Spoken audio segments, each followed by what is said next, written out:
So Group Ironman is coming out shortly, and I thought I'd make a quick layout guide just to explain a few things for early game for anyone who wants to gain a small advantage once the game mode releases. The guide will be split into two parts, starting with early quests and intermediate goals that focuses on key skills. The first part of this guide will unlock several teleports. It'll unlock birdhouses, tiers of guthix, but most importantly, you'll get an early start on Herblore and also training farming. As always, if you enjoyed the video, leave a like and comment in the description below. As for my group Ironman, I'm going to be playing the game mode a little bit more casual. I will, however, be posting updates on my Twitter if you're interested, so be sure to check that out. So here's a quick table of contents. I will go through briefly and explain the importance of each step. I will also cover a few safe spots and highlight a few dangerous areas for hardcore Ironman. I don't normally make videos like this, however, I thought it'd be appropriate since there is a lot of intermediate goals between doing combat quests to prepare your account. And this is the quickest way I can do so without going into too much detail. So first we have a list of quests. All of these are either prereqs or they give important experience early on. Anything in red is a little bit more dangerous, with special attention to Jungle Potion. If you're a hardcore Ironman, you might want to avoid this early and just catch the Karambwangis for your kitten. As for skilling early on, crafting, you will be crafting oil lanterns. You can use a boat from Rimington to Ardougne to get Sea Slug and Murder Mystery done early, and then finish your crafting when you return for Plague City. Farming is done in Faerdhinen and Khazard. Simply buy the seeds in Draenor. For fletching, it's mostly making arrow shafts. You can buy the feathers in Port Sarim and then finish in Khazard. And then construction, you're picking up planks at Barbarian Assault when you unlock the minigame teleport.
So for this next part, there's not too much to explain. We have the 3 hourly tasks, which you can read on screen.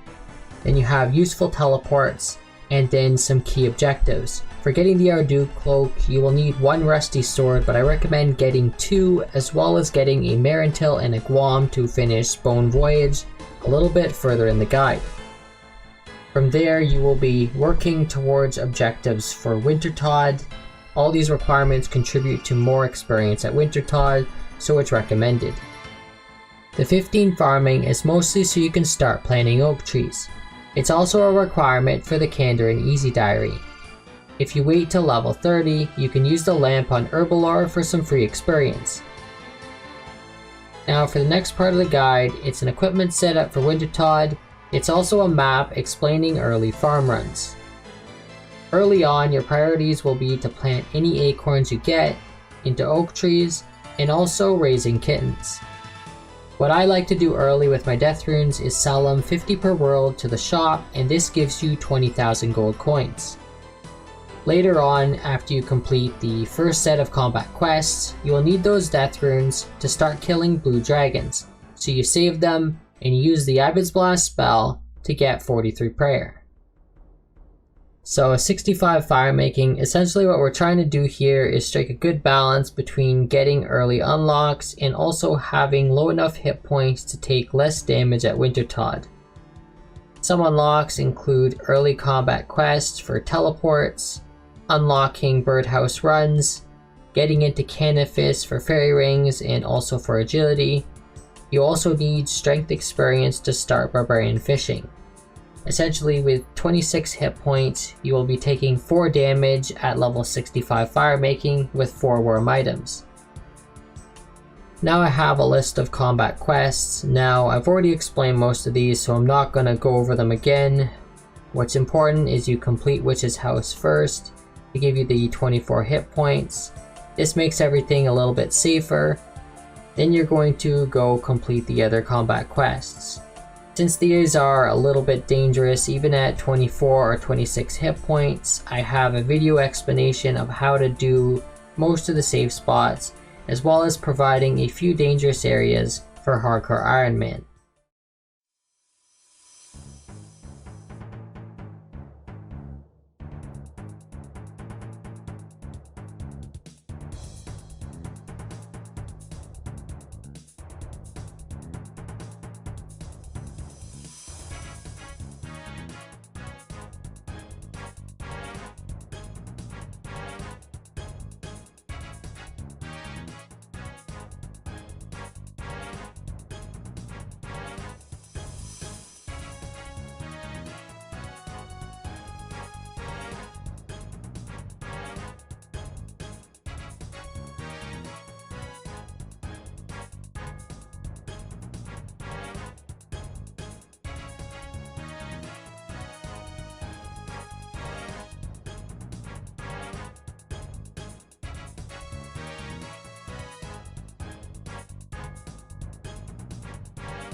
The next part of the guide is all about unlocking Fossil Island and a few useful items.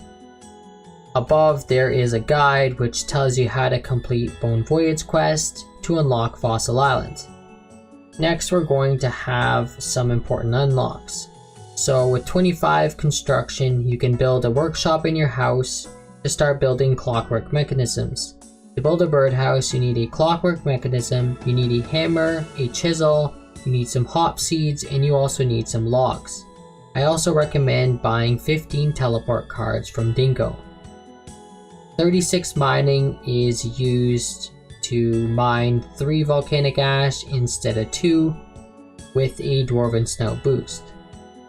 The rest of the items are more just for usefulness. Wizard's Mind Bomb is a magic boost, Dwarven Snout is a mining boost, this is just some recommended jewelry, 500 to 1000 volcanic ash. I moved my house to Assidious so I can start doing farm runs and making ultra compost. 36 cooking allows you to make garden pies, and this allows you to boost for oak trees and seaweed to start the early crafting grind. Once all of that is completed, we're going to work on unlocking Tears of Guthix, so you'll need 2 of each hand piece, and if you want you can start doing easy clues or you can skip them to get Tears of Guthix a little bit earlier. So you complete Death to the Dorish Can, and that allows you to buy a Bullseye Lantern to start Tears of Guthix quest.